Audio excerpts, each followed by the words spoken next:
Hey guys, thank you for watching. If you like what you see, hit that like and subscribe button. It'll help us keep doing this. We offer exclusive content at getbetterlessons.com, as well as the opportunity for you to be a part of these videos. We think it's really cool. We hope you join us. Thanks. Let's do it. Thanks for coming on. Thanks for having me. Make sure everything's good on here. Yeah. Yeah, I think we're all set, dude.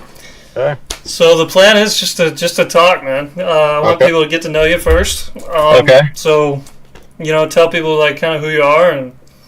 Yeah. Well, I'm married. Been married 10 years. This October. 3 kids, 8, 6, and 2, and they travel everywhere with me and experience all the baseball life with me, the ups and downs and everything like that. Grew up in Prairie Grove, Arkansas. With you, right next to you. We grew up golfing and playing baseball and basketball and doing all sorts of stuff. Went to Prairie Grove K through 12. Went to junior college, Crowder in Missouri for a year. 2 years at Arkansas. Razorbacks. 4.5. What's that? So Razorbacks, baby. Oh yeah, Razorbacks, woo pig. 4 years with the Red Sox. They drafted me. What was it? I don't even know. About 6 years with the Rays, half a year with Colorado, half a year with the Pirates. And, nice. So that's the baseball journey, I That's guess. awesome, man. That's awesome. So small town, Arkansas. Yep. What would be your advice for kids coming out of a small town? Trying to get to where you are. Yeah. Just you're gonna have to get yourself out there. I think we both kind of had that issue a little bit. Yeah. We both went to showcases. You're going to have to just go. And, there's just some camps that I went to where I made some communications at, Arkansas camps when I was young. They at least knew my name, remember me somewhat. Well, you're going to have to play a lot of baseball, play travel baseball. Yeah. If in the end, you're going to have to get them to come look at you in your small town, and it's going to usually be through other means. Right. Yeah. I'm a big believer in if you're good enough, they'll find you. But there definitely are some things that you should do to put yourself in those positions to be found. You know what I mean? Well, you got to be really good, and you got to be I think if you're going to be that where they're going to come find you, I think it's going to be a high upside guy, a guy that's throwing hard, guy that's man, this guy hits bombs. He's got this plus power. For me, I was that 85 to 88 guy, could pitch, had really good numbers. Right. But you weren't lighting up the radar gun. Lighting up the scoreboard. Lighting up. You were undersized. Undersized, 5'10" in high school. Yeah, and skinny and not strong. So I think it depends on who you are. I had to get out there, and because I did that, I was able to go to junior college, and then I started throwing harder, and so that was kind of the stepping stone. I think it depends on who you are. If you're a stud, you're not gonna have to worry about it. Well, let's talk about JUCO. You go to Crowder, which everybody in the baseball world knows is a feeder program to a lot of big programs in the country. And a great program. Coach Lallman there does a great job, it seems like. Yep. I've had my interactions with him, and he's hard-nosed. He's going to put you to it. Yeah. But, he seems to make a difference for a lot of guys. Yeah, I agree. Junior college, Lolly's he's awesome. He's a bulldog. He's just going to make you better if you let him. I turned into a man there. I came in throwing, 87, 88, maybe touching 89, 90. We worked out. We did all the little things. And my dad and him were very similar in that, you think you've given 100%. I'm going to show you that you got another 15% that you don't even know you have in you. Right. It was very mentality-based coaching, which I loved. If you've got through one fall with him, you're a different guy. Definitely. And then he was one of the first guys who taught me how to use my legs and did some pitching stuff early. Guy coming out of college, high school, first year of college. He taught me a lot. I started throwing harder there. I got bigger, worked out a lot. How much of that do you think was from the working out and getting stronger and developing, or do you think some of it was mechanical too? Because I see a lot of kids. I think it's a mix.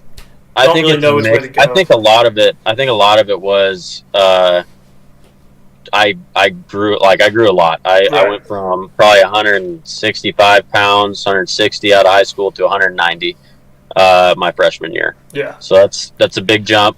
A lot of muscle built, and doing that, I think it allowed me to use my mechanics. Because if you're weak, you're not going to be able to get in your legs. Yeah. You're not going to have full strength as you rotate through your T-spine. There's a lot of things that you're just not going to be able to do. And they taught me how to use my legs, as well as getting me able to use my legs through the strength and conditioning that we did, which was just crazy. But it changed my life mentally and physically. And I was only there a year, but it really defined how I went about my business to this day. Because he taught me that you think you're working hard enough. That was the big thing. If you think you're working hard enough, you can do more. You don't know what your body can do. Just put in the time. That was the big thing with him, and get to the next level and see how far you can go. That's awesome. Yep. So you mentioned your dad, and obviously parents can have a huge influence on everything in your life. As you're a parent now, you understand that. Yep. What would your advice be to maybe a parent that's watching this and kind of thinking, what can I do to help support my kid? What can I do to help them push without, being overbearing and this, that, and the other? And it's tough. Being a parent. It's a tough question. I'm about to coach my son's basketball team, and I'm nervous about it because I know that I get competitive and I want to be that guy. Pants with that stuff, huh? Yeah, I don't know. It's tough. I would just say being consistent. You're going to be the one learning. Go to the lessons, learn. That's what my dad did. Me and my dad, we put in the time. We went to lessons. We got on YouTube. We watched guys. We watched games. A lot of it was mental. A lot of it was just hey, you just got to be in attack mode. You got to go after guys. I don't care if you're 3 inches shorter and 20 pounds lighter. You know what I mean? Yeah. You just got to go. Yeah, we're both. I might be a little bigger than you, pal, but we're both undersized. I can definitely relate with the undersized. There's no doubt about that. Yeah, but my dad taught me that even if you're undersized, there's a way you can beat people. You can be smarter than them. You can be more fundamentally sound, mechanically sound to get the most out of your body, which I think is what we do really well. Some guys can use 80% of their body and throw 97. We have to use 98% of our body to throw 97. Yeah, that doesn't mean we can't do it. That's one thing. My dad taught me was, and I still think about it sometimes, especially if I'm down in velo or whatever it is. But use your whole body to throw, and sometimes that simple cue. Yep. Is as simple as it sounds, but if you're an undersized guy, you gotta use everything you got. Yep. I agree, and you can't take reps off because we don't have the bodies that other guys do, where they can just kind of rely on their athletic ability and their God-given talents and their size and stuff. So, I think it depends on the kid. Again, going back to parenting, and it's tough, but I think you just got to treat each kid as an individual.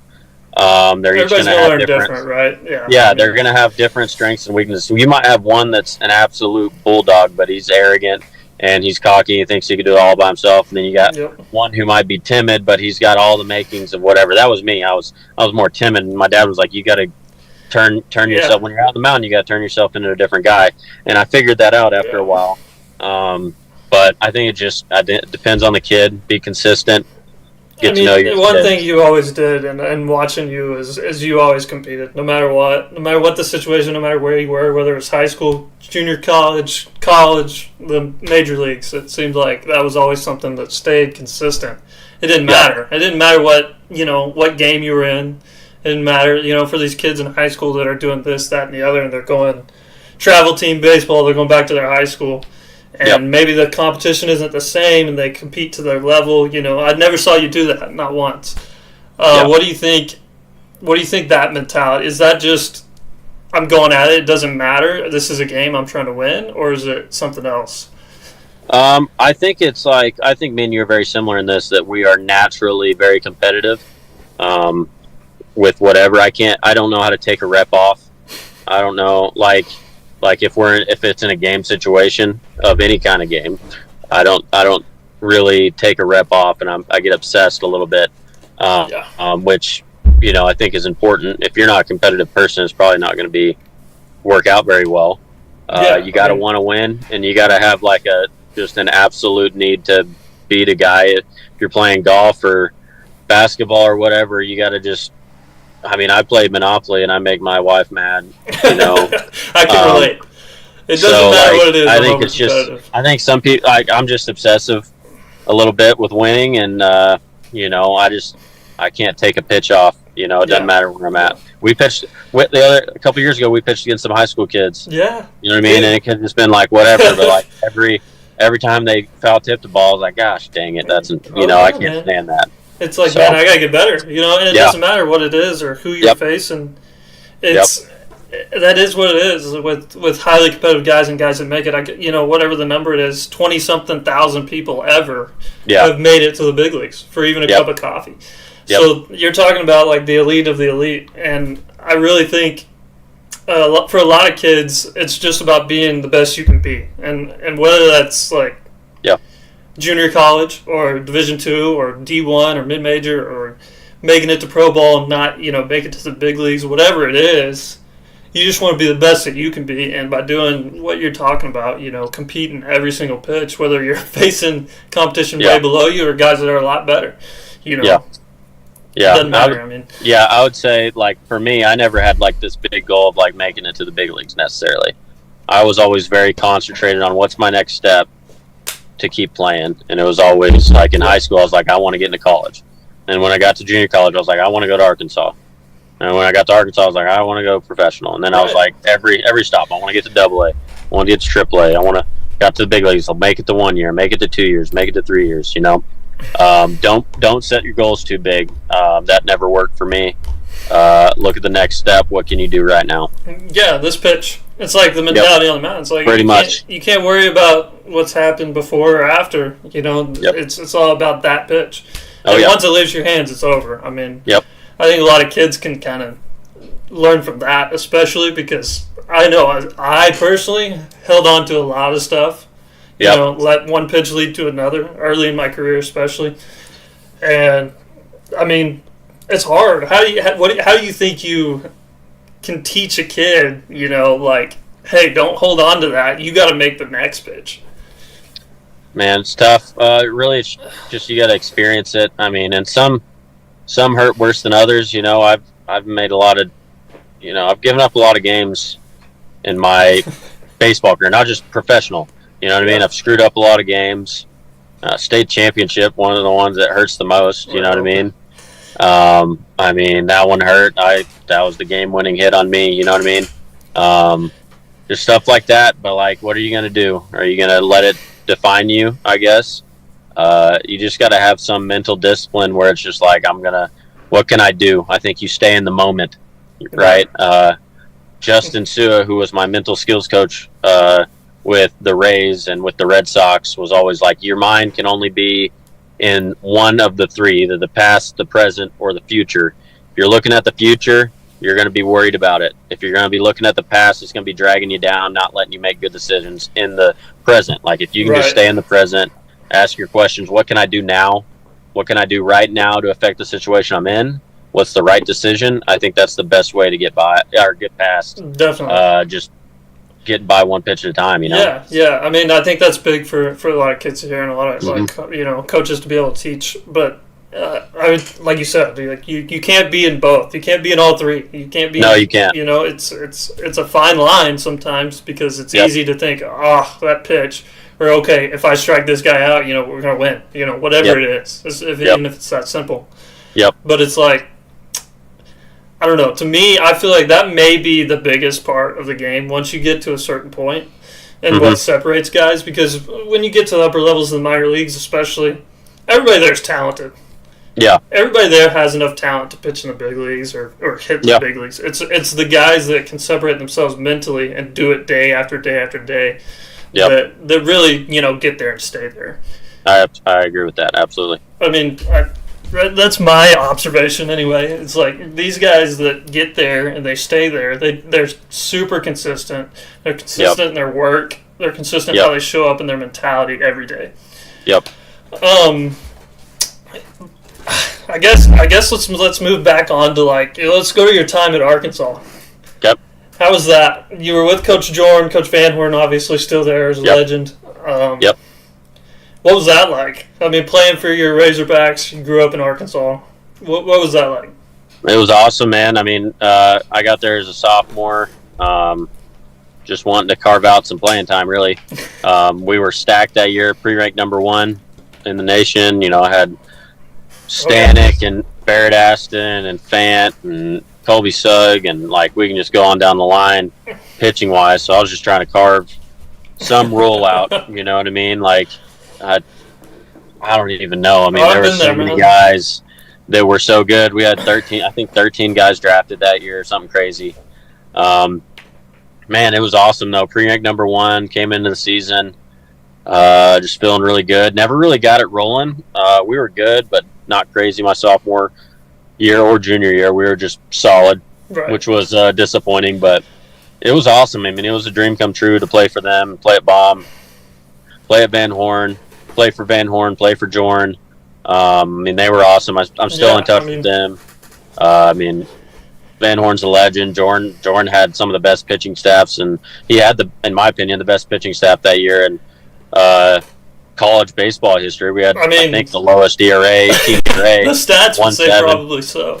Yeah, but we broke records. You know what I mean? So it was an honor to play for those guys, and honor to play with the teammates I did. Just a lot of really good players that are still playing today. You know what I mean? Which has been 10 years. So that's. I mean, not very many guys that get to play 10 years. So a decade after college baseball is quite the accomplishment. The one thing I want to touch on is you said carve out a role, and that's I had a similar experience in college. Was I didn't know if I was going to pitch, if I was going to hit. Yeah. And I just want to say this because I think it's something that kids might want to hear or need to hear, and it's I didn't have a role. I went in my freshman year, and I was a hitter and a pitcher, and maybe I was going to do a little bit of both, but I wasn't going to play every day. Yeah. And at a mid-major Division I, Central Arkansas, and a hard-nosed coach similar to Lallemand in some ways. Coach Gum down there. He went to Crowder. He went to Crowder. He did. Yeah, he sure did. So he's got that mold and that JUCO mold that baseball players know, and it's tough. It's hard-nosed. It's a different type of thing. I mean, it really is. But I didn't know where I was going to play. I mean, I was an infielder. Kind of like an athlete, I guess, and just didn't really have a spot, and pitching as a reliever. And there was our right fielder gets hurt 2 weeks into the season, and I was like, hey, I play outfield. Yeah. And I went out. It was a Wednesday or a Thursday. It might have been a Thursday before a series. 2 weeks into the season, I said, hit me some fly balls. Let me go out there. And one of the GAs, takes Jordan Hill was his name, takes me out there. I get in the outfield. I show him I can do it. I'm getting round balls, throwing it in. And 2 days later, I'm in the lineup. Yep. And I never left that season. Ended up having a good year. But I think too many times kids are worried about, I want to play shortstop. I want to be, catcher, the starting pitcher. I want to be the guy. Yep. When it's man, you just got to get your foot in the door. Yeah. People, are dead set on, I'm going to play shortstop. I'm going to do this. I'm going to hit third. Man, get your foot in the door and then see what happens. Yep. I agree. I was similar. I'd started my whole life. But, there wasn't any start. We had absolute dogs. And I wasn't going to get in there. So I ended up being a reliever that year, but I agree with you, man. You just gotta play. Just get on the field. Sitting and waiting ain't gonna do anything. I think it's similar to the kids who want to just play one sport their whole lives. It's get out and play some basketball, go play football in the off season. I'm not saying you have to go for that. Play baseball 6 months out of the year, but have 3 months of another sport where you're competing and you're doing something different. Right.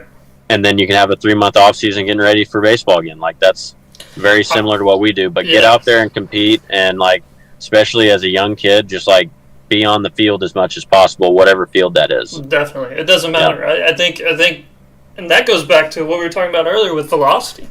Yeah. If you're going to go out there and compete in other sports, you're going to become a better athlete. That's just it's simple, but it's true. You're going to become a better athlete if you get out on the field and play those other sports. And I mean, and look at the MLB. You got guys who are carving out careers because they can play multiple positions, and they can hit. They don't have a position, but they can play a lot of positions pretty good. I mean, like I was with Joey Wendell, and he was one of the best. Great example. All around, he could play third, short, second, and outfield. Yep. Like, whatever you need that week, he's your guy, and he's always going to hit 280, 290. You know what I mean, and just be whatever you need. Like I've been in a similar role in the big leagues where I've pitched in the first, I've closed, I've been anywhere in between, I've started, I've done any role pitching wise that you can imagine in my big league career. That's just because I was open to it. I was like, hey, I'll do whatever you want, just keep me in the big leagues. I think that's what you have to approach it as, especially as a kid. Like, I just want to be on the field. Yeah, I totally agree. It's a huge thing that I think people just, they want to be this certain, one way or another, short, whatever I said, a starter, a shortstop, whatever it is. I mean, if you look at the big leagues, half the relievers in the big leagues started as starters, at least. I don't know their actual. Probably more than that. Yeah, I mean, like a solid percentage of those guys were starters. Yep. And they wanted to make a lot of money, sure, because starters make more money. But I mean, they found a way to get to the big leagues and stay there, even though it wasn't, exactly what they envisioned. Yep, I agree. All right, I do want to kind of move on to, let's talk about the direction of pitching.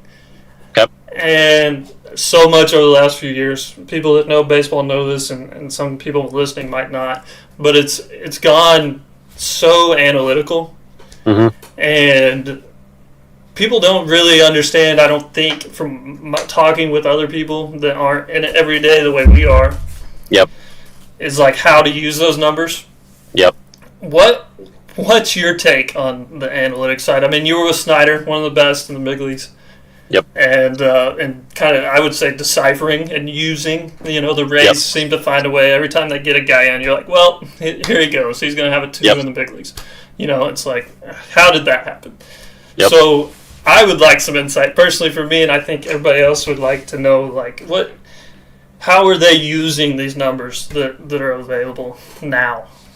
Yeah, I mean, one, I love that we're moving into, I love analytics. Fascinated by them because there's so many ways to get better. You can just choose a way. I want to work on this. You can go to analytics and it'll tell you this is what you need to do to make your fastball better. Or everything is very much pitch shaping is the huge thing nowadays. It's what the Rays do. It's what the Yankees do. It's what all these big analytical driven teams do. It's what the big organizations that are rolling out these kids Driveline and all over the place are coming out with these things, and a lot of it is pitch shaping. They offer the whole thing, but a lot of it's pitch shaping. I think it's complicated analytics because you can just go in and you can I'll just do analytics, and then you print off all this stuff off the TrackMan. You throw one pitch and you can get 4 pages worth of information. You can throw one pitch on Kinetrax and get 20 pages of information. So what's Kinetrax? I don't think a lot of people would recognize that term. Kinetrax is so the old way of Kinetrax is I remember with the Red Sox, they had me stripped down back in put all the dots on you in 2014. I was in cleats and my sliders and a hat and my glove. And these people were putting dots all over my body, right? And they wanted to try, and I was throwing, and they wanted to track everything. Yeah. Now they got the camera set up. If you're looking at a pitching tunnel inside, they got the cameras up, and you can look at anywhere from hip flexion to load to like T-spine rotation. Right. If there's any catches anywhere, you can go. I mean, you can go anywhere. There's pages and pages of information. Like, how do you decipher that? What's can you apply to yourself? What can you not need? What do you not need? I mean, I don't even know all that. Like, they pay guys in the big leagues tons of money to go and like, how do we decipher this and use this to help us? But like for us, we use TrackMan a lot, Rapsodo, and that's very much spin based.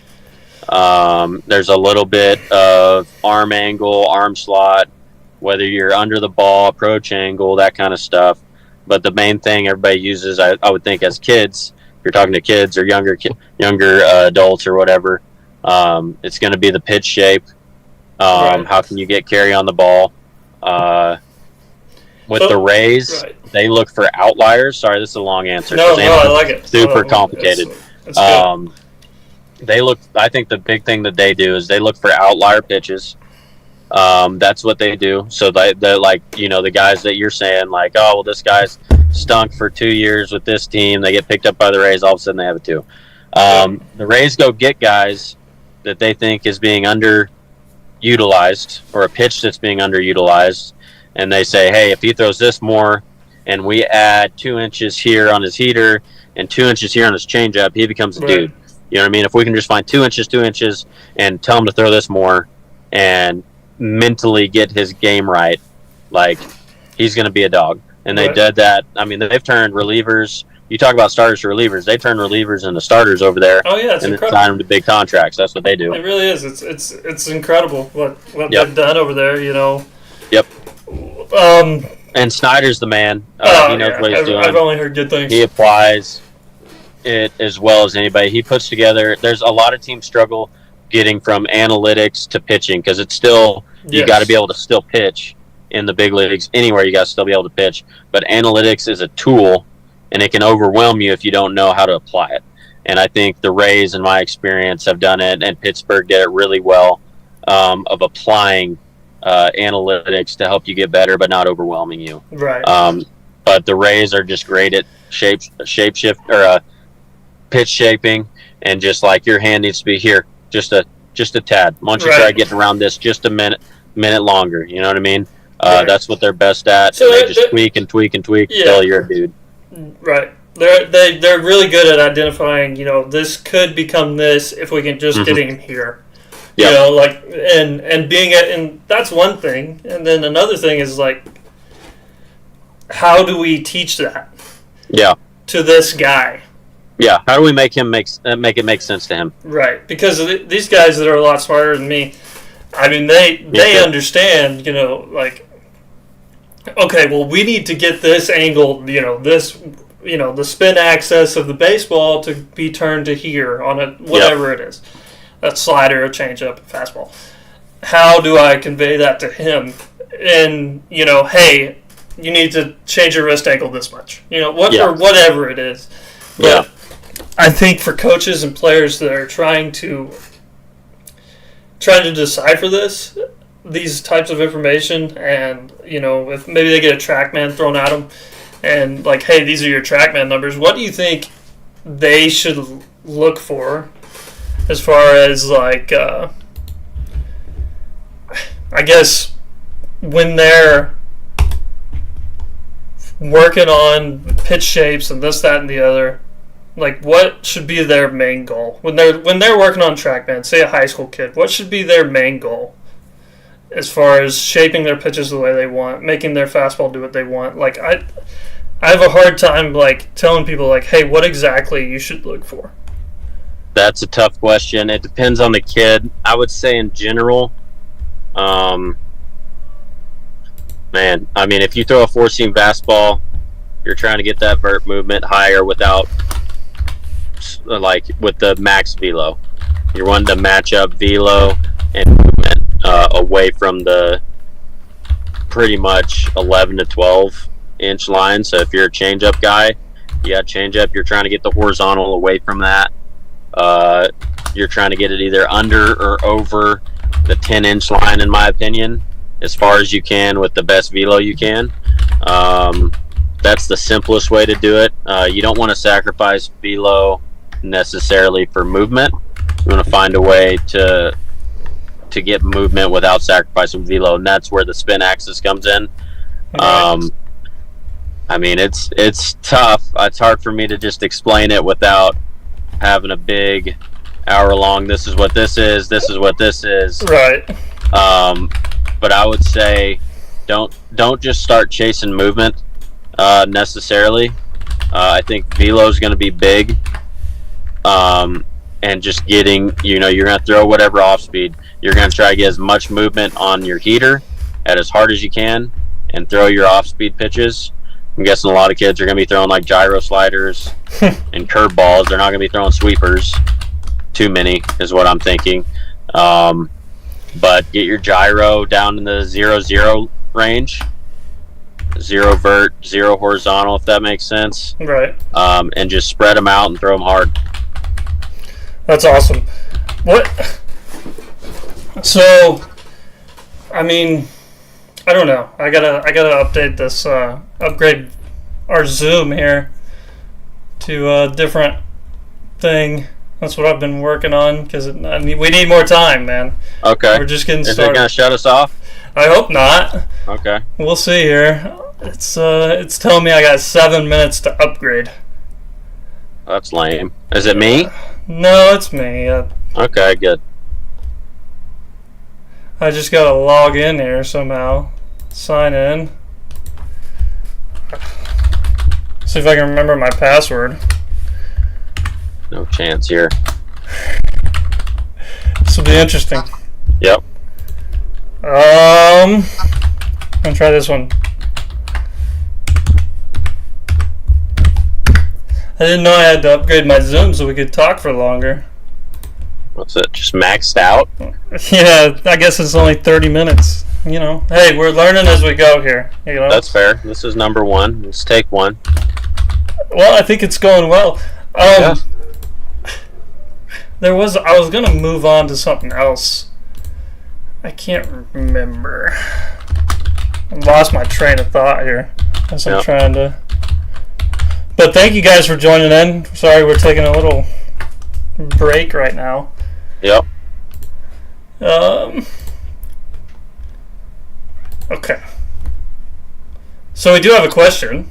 So maybe you can answer it, but as simple as you can. Okay. What is just like when you're pitch shape and you're talking 0-0? Yep. On like a gyro slider. Yep. That's just the vertical and horizontal movement. Can you kind of explain how like that's relative to?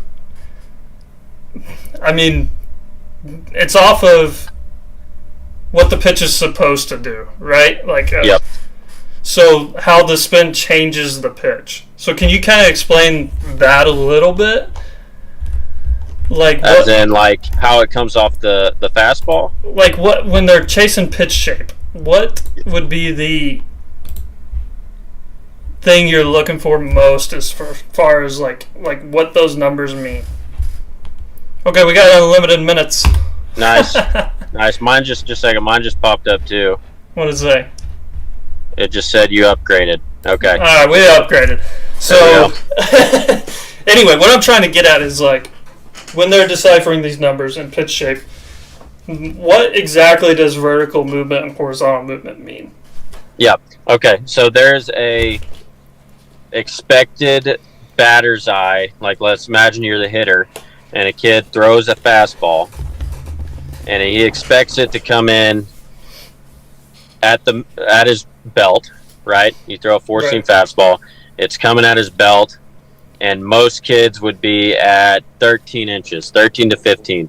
That's what it looks like it should do, right? And so he starts to swing, but because you're staying behind it and you're spinning the fastball correctly and you're behind it and it's moving at 18, you know what I mean? It's actually going to be up at the belly button instead of at the belt. So it's up 2 or 3 inches, but he's already started to swing. You know what I mean? Yep. So it's like you got to use their eyes against them pretty much. So it's somewhat of an outlier. You're looking for Go outlier back to things. what you were talking about with the race. Yeah. So if you can make it move more than the norm, right? Mm-hmm. You can make it move more than the norm, and the norm, I'm guessing, in high school is like 12 to 15, maybe 10 to 15. I'd say so. So if you can be in the 16 to 17, it's going to look like a rise ball to these hitters, because the norm and what their eyes are telling them is that it's going to be lower than it is, and that's a swing and miss or a pop fly instead of a home run. That's what we're looking at. And if you're looking at the gyro, it's doing the same thing. Like, let's say they expected to do this out of your arm slot or whatever, and you can get a little more movement at the same velo. You're outside the norm. You're wanting to create outliers, right? In your pitch shaping in general. Your arsenal. You want to get outliers, right, in them, or if you can't get outliers, you want them to be average to above average and have an outlier pitch that sets that pitch up. It's still pitching. It's not just like, I just need this much horizontal and this much vertical movement, blah blah blah. It's still pitching, but if you can use it to create, more of a pitch that you don't see very often, or that is a little funky or whatever, that's just going to make you better. And then you just go back to pitching with that pitch, I guess. So analytics is definitely not everything. It's a tool. Again, with like the slider, if you can get more horizontal on it, and that's just by messing with the ball, messing with the seams, messing with your wrist angle, if your fingers are in front of the ball, those type of things. Hopefully I answered that question. No, I think that's great. I think you explained it great. And creating an outlier pitch, make the ball do something they don't expect it to do. I mean, in simple terms, even if even if you can't get an outlier pitch, like let's say you can add an inch or two that's slightly better than everybody else's. Like, let's not say 18 inches above on the average. heater. Let's say 16, which is above average. Right. And then let's say you get horizontal on your sinker or changeup that's an inch above average. And you get 1 inch on your slider that's slightly above average. Nothing is crazy. Nothing's an outlier. Exactly. But you're better than average in 3 different directions, right? And that you can mix. And let's not forget, for anybody that's watching that's a kid, like, most important pitch in baseball is strike one. Yep, I agree. I mean, like, you got to throw strikes, and you got to be able to do it, especially as you get to higher levels. You got to be able to do it with all your pitches. Yep. And so, what do you think? Do you think there's a debate on this in baseball? I've heard. Do you chase stuff or do you chase command first? What do you think, from your view, is most important for somebody trying to get better, whether in high school or college? Is it stuff or is it command? Well, I'm going to make some people mad, probably. I can go in the middle, because I do agree it's in the middle. Right. But if you're a kid, we're being honest, if you're a kid and you're trying to get to college, your stuff, if you throw hard, you're going to get more opportunities. That's just how it is. I'm not saying I agree with it, because I was the kid that was not that. I was not the kid that was throwing harder than everybody else. But I knew some kids that I was beating in games, and I was better than, and my numbers were better than, and they were getting D1 offers, and I went to JUCO. I'm super happy I went to JUCO. The route I went, I think, was the best route I could have taken. Again, going to Lolleman and getting taught by him was huge. But, in the end, if you want to go to college, and if you want to get drafted, and if that's your goal, they're going to give more chances and more opportunities to the guy with the upside stuff, because they think, he's already got the stuff, we just got to refine it. Right. I think a lot of coaches look at it that way, as far as when, especially recruiting. It's like, okay, this guy has this stuff. If I can teach him. Now, whether that's an ego thing of I'm good enough, I can teach this kid, or not, is up for debate as well. But I think, I really think it's in the middle, right? Like you said. It is. But, in my opinion, so how I pitch is I think that control is I think we have to change, in my opinion, I had to change my definition of what a successful command pitch was. From command to control. Yes, I had to change my definition of what was a success, right? If I could land at a very, very high rate my pitches, but with my outlier pitches and with the best stuff and with my best velocity. And if I can land them in the zone, maybe not on the corners, but if I can land them on halves, if I can just cut the plate in half, Sure. Sometimes I'd go right down the middle, and I'd be. I think it's like if people play golf, like you're either looking at it as a skinny par 4 where you got to hit this perfect shot, or do you have a wide open par 5 and you just rip it down that par 5 with your best stuff. Right. And I think ripping it down the par 5, just like you got plenty of room, just rip it in there. Right. Rip it in there with your best stuff, and that will. I think your command will actually go up because you're using your body correctly. You're not cutting yourself off. Yeah, just let it loose.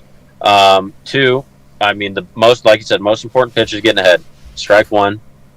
You can look at all the numbers for the history of baseball, and if you get ahead, the batting average goes significantly down. Yep. Slugging goes down. On-base percentage goes down for the whole at bat if you go to 0-1 instead of 1-0. So why are we trying to go to corners 0-1 or 0-0, and even if you throw a really good pitch, you're 1-0, and the batting average, slugging, home runs, doubles all go way up. Yep. So let's get in the zone and flip that batting average in our favor and have the best stuff possible in zone. Right. And it's like a lot of people talk about windows now, picking your windows. Yep. I'm going to throw my heater to this window. I'm going to throw my fastball to this window. When we're talking about windows, I mean, if you split the zone into threes, 3 across the top, 3 in the middle, 3 on the bottom. A lot of people see it that way. But the windows are up and down, and like my heater, I'm going to throw this window up here. My breaking ball is in this window down here. Instead of trying to hit corners or whatever it is, a lot of people talk about windows like that. I would say that, like, if you are making a pitch move, make your pitch move to its best location. Right? And you're not going to do that by trying to just pinpoint it in there. You got to let it rip and move to its best location. It's going to get there because it wants to go there. That's the location. If you're throwing a changeup and you're righty, it wants to go arm side low. Yeah. That's where it wants to go. It wants to fade. Yeah. Throw it, rip it, starting it down the middle, and it'll fall right in line. Right. You know what I mean? Yeah. Same thing with the heater. If you throw a 4-seam heater, rip it down the middle, and it's going to go to its spot because that's where it wants to go. Definitely. Do you think, for like a young kid, that maybe, we all have scars. You've thrown the good pitch and it's got hit. You've thrown the bad pitch and you struck somebody out. But for a kid that maybe, how do you get them mentally to trust that over time, in high school you only play however many games, it's only so many. Yeah. How do you get them to trust that over time, if they keep hammering this and throwing it to the right spots, that it's going to work out for them? Yeah, I mean, again, you just have to have that kind of mental discipline and trust a process. You got to commit to a process and see it through. I got a funny story about that. My bullpen coach with the Rays always said that pitching or giving up home runs specifically is kind of like touching a pole over and over again. But once out of every 50, it shocks the crap out of you. Are you going to remember the 49 that didn't shock you, or are you going to remember the one that did, and you're going to be thinking about that one? When is it coming again? When is it coming again? When is it coming again? And then it shocks you again. But it's 1 out of 50. Like, we're taking those numbers. But for some reason, we can't get out of our head that 1 out of 50, the guy hits a tank. You know what I mean? And it just, you blow a game, whatever. You got to go back and look at the full process and say, okay, 49 times it worked out. I've got to commit to this. Right. That's the process. That's sports. You got to have perspective. I mean, yeah, you've got to look at it there somewhere. That's an analytical way to do it. You got to trust the numbers where you're putting yourself in the best position possible. But I mean, I think you got to look at the big picture. When we as athletes, when we do it like that, we're very small-minded, small picture. We look at these one instances. I think you got to step back and, like, if this is the process I trust, let's look at the big picture here and trust the big picture and trust the process. Definitely. Yeah, I think that's great advice. I mean, like we said earlier, like the mental part of this game, and baseball I mean, especially, and we like golf, and it's kind of the same there. But Yep. it's such a big thing to help you. If you're going to be the best you're going to be in baseball, you got to be mentally tougher than the guy across from you. Yeah. Um, do you think that's just something that you learn through doing it, or do you think there's certain strategies you can do to like kind of help you get there? I definitely think it's both. Um, I think just experiencing getting beat is important. How do you respond to that? I think I encourage anybody I talk to like ask yourself questions. Is a big one. Big advice for me after the game. Like, what did I do good? What did I do bad? How can I get better? What do I need to concentrate on? Have a positive ending to whatever thought process you have, right? I think so. That's some learned things. You know, there's a ton. Obviously, mental skills is a huge industry now across all, especially sports. It's a huge industry. It's very important. How you think is very important. There's some guys who just don't need it. Michael Jordan, he's naturally a psycho. Yeah. He thinks he came in thinking he was the best ever, and he was. You know what I mean? Yeah. Like some guys just are born with it. But I know like a lot of big leaguers who struggle with anxiety. They're on anxiety meds. They're on all sorts of stuff to be able to get through the day. You know what I mean? Yeah, and it's such a high pressure situation. I mean, you're in the major leagues. I mean, you're dealing with that every single day. Of I've got to perform, or I'm going to be gone. You know, I'm doing this to take care of my family. You know, and everything that's involved in that. It can be a lot. It can, and I think the biggest thing is having discipline over your thoughts. You cannot let your thoughts control you. You have to control your thoughts. That's the biggest thing, mental skill wise. Like if your thoughts are going haywire and you're just listening to them, it's probably not going to work out because humans are very negative people. If you let yourself be, you know what I mean. You have to control your thoughts and put the right thoughts in your mind. And we can go down a whole rabbit hole on mental skills, in my opinion. But for the young kids, you know, your mind could either be your biggest strength or your biggest weakness. You got to choose. Go read some books about it. I mean, I'm saying there's books on books on books. But go get some things that you can apply to you. You know your strengths and weaknesses. Go find something that helps you get better personally to you. Like, you know yourself. It's going to be down to you whether you want to change this or not. 100%. And, you know, it's like the old saying, like, you got two dogs in a fight. You know, which one's going to win if it plays out every day over time? It's going to be the one you feed. You know, like, so that, like, you got to feed the positive thoughts. You know, it's a constant battle, especially in baseball when there's so much failure. Yeah. I mean, we'll talk about this next week with a hitter and so on, but like you gotta believe every time you're on the mound, you're in the box that it's gonna work out in your favor, even though it's not. Yeah. You know. Well, it's like I don't even know if you can be thinking about the result. Right. I never do good when I'm thinking about the result. When I am thinking just like.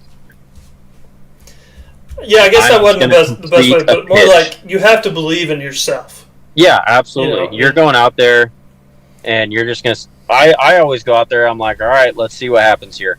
Not like in a, like, oh, let's see what happens, but like, all right, I'm bringing my best stuff right now. Like, that's what I'm concentrating on. Here's my best pitches to my best spots, and I think I'm better than you. We'll see who's right. That's how I go into a matchup with a player. I mean, I think that's awesome. Yeah, I mean, you can't be going in. The problem is if you're like, I'm about to strike this guy out, and it doesn't work. You know what I mean? And then what do you think? It's like, oh, now it's almost like, oh, I'm 0 for 1 because I had a goal and I already failed, right? Right. If you don't strike him out. If he gets a dink base hit, it's like, I already failed in 1 goal today, right? Let's change what our goals are. Did I bring out my best stuff?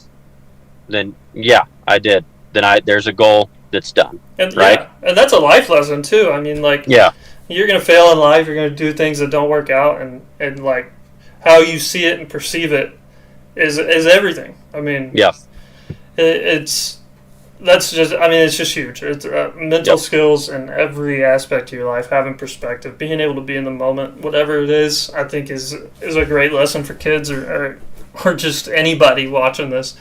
It's massive. Yep, I agree. All right, let's see. I got a few more questions. Yep. What do you think? Gosh, I don't know how I want to say it. What do you think the biggest issue or misconception you see in the game right now? That I'm speaking of fans and young kids getting into it. We see this slowdown in baseball. So it's a broad spectrum. Like, what do you think's causing that, and why kids aren't necessarily going into baseball as much as maybe football or basketball? Like, what's changed the interest level, you think? Because when we were kids, everybody played baseball. Even the kids that didn't, and this is only 20 years ago.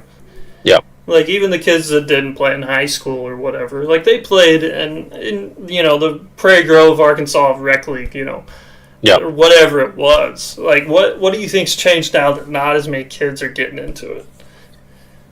Well, I think it's the marketing. I hate to be that answer, but it's the honest answer. I think baseball does not market itself very well. The MLB doesn't market itself very well. Everybody's on their phones nowadays. It's very hard to get MLB highlights. Right. If you look at NFL, NBA, all these other, you see, LeBron hit this big shot. Or even if it's like, I get on Bleacher Report and it's like, LeBron makes a pass to Bronny. You know what I mean? Or whoever makes a behind-the-back pass. Like, not even that good a, plays. And it's like, it's on there. It's being marketed, right? I think that's one of the biggest issues. And, I think we got to realize that kids are on their phones all the time. We need to get them highlights. Like, if they see every walk-off that happens that day, and the fans going crazy, the fans that are there, it's a different feel. Definitely. And we also got to realize, for me and you, we came up in the area of the golden era of baseball. You know what I mean? When I was, what year were you born? 96? 96, yeah. So you were coming out, and we had, when you were 5, right? Yeah. It was home run race. Yeah. Right? Or Barry Bonds in 01 or something, like 03? I think 04 Bonds broke the record. 04, whatever it was. He broke the record. 71. And then, how old were you? You were 7 then, right? 8. Yeah. You were watching that. I remember that. I was just like, holy crap. Before that, it was McGuire and Sosa. Yeah, I think McGuire and Sosa were 2001, I think. Or was it? Yeah, that sounds right. Maybe it may have been in the 90s. It might have been 99. Yeah. I can't remember. Sure. But again, I was born in 93. I was 6. And, I'm watching that with my dad. I'm like, this is awesome. Yeah. They're just hitting one after the other. And you got these big old roided guys just throwing 100. Roger Clemens. You had Randy Johnson. Think of all the guys back then. Absolute dudes. Pedro Martinez. You had so many dudes. Yeah. And it was just a great time for baseball. The Yankees were good. You know what I mean? And they were, I think they won 3 in a row in the late 90s. Oh, yeah. I think it was a different time for baseball. And I think that it's just, I think we're getting back to that. If you look at this year, I think we're doing a lot better job of getting, you got Shohei Ohtani, who's not just a national, known player anymore. He's worldwide. Yeah. There's people flying in from Japan to come watch him. You know what I mean? Yeah. He's not just national anymore. You got Aaron Judge, who's in there, Juan Soto. These are guys from all different areas. Yeah, the World Series was coming into play. The two big market teams. Right. We're building super teams. Look at these super teams, the Dodgers and the Yankees, and the Phillies, Padres, right? These crazy super teams. That's what the NBA does. That's what the NFL does. That's what we're starting to do in the MLB, and it's more exciting. It's more exciting playoff baseball. We had, this year was the most watched game. Yeah, I mean, Yankees and Dodgers. Which was crazy, but it's because it was Yankees and Dodgers, but it's also because, Mookie Betts was the 5th best known player in the, you know what I mean? He's awesome, but he might not be the 5th best player that was in that World Series. But, yeah, that's what I'm saying. Yeah. I mean, you got Shohei, Judge, Juan Soto. I mean, I'm guessing Mookie's number 4 there. Yeah, right. I mean, with recognition, as far as you got well-known, Garrett Cole. You got Freddie Freeman, who hits however many home runs. Just You know what I mean? goes Like, off. this was a great playoff for baseball, and I think Yeah. we have to get back to that. I think we have to get back to the more exciting. I think what the rule changes are very good for baseball. We got to get the Right. ball and play more. It's not all about strikeouts anymore. I think the game changed a little bit in the last 15 years, but I think Yeah. we're on the right track to get Yeah, back. I think they've done some good things. I mean, the pitch clock, whether I liked it or hated it at the beginning, you know, I think hated it, but it's way better. helped. I mean, it has. I hate The it. games are shorter as a reliever. Yep. Don't mind that. You Yeah. know, the games are The shorter. thing is with the pitch clock is there's significantly more injuries. There's stats on that. Yeah. You know what I mean? And that's Sure. the biggest thing. But at the same time, like, if it brings in more fans, if more people can watch the late, Yep. like, because people are tuning out in the 8th inning, like, that's when all the fun stuff happens. Yeah, But that's when the it's exciting 10:30. stuff that brings you back. Yeah. You know. Yeah, it's 10:30 though. You know what I mean? You can't Right. expect people to just stay up on a Tuesday and watch until midnight and then go to work. Got to get up at 6:30 or Yeah, whatever. I mean, We had to shorten the games, and it worked. We shortened the games. I think getting the ball in play more. We want more stolen bags, those kind of things. Sure. The exciting plays. I think we're doing it. I think we're bringing it back. that's awesome. I hope you're right. I love baseball. That's why I'm doing this. I love talking baseball. I love learning about baseball. But I mean, I think it's about time to wrap it up. But Yeah. I appreciate you coming on. I enjoyed the conversation. We had a brief break there in the middle. Yep. Thank you guys for watching. That was a Yep. lot of fun. Yep. Maybe we can have you on again sometime. But I hope Let me everybody know. enjoyed Thanks it. for having me, man. I definitely Thanks did. for having me on. But yeah, have a good one, man, and thank you guys for